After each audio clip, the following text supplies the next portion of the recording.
কার কার এরকম আমার মতো পোড়া মাছ পাতলা ঝোল পছন্দ, ডাঁটা দিয়ে পাতলা ঝোল খেতে খুবই মজা।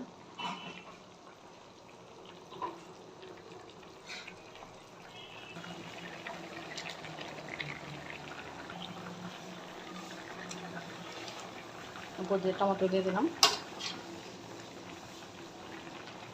টমেটোটা সিদ্ধ হলে নামিয়ে ফেলবো।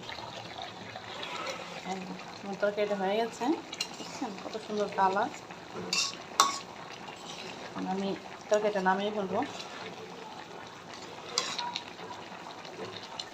এরকম পাতলা ঝোলই রাখবো, গরমে পাতলা ঝোল খেতে ভালো লাগে।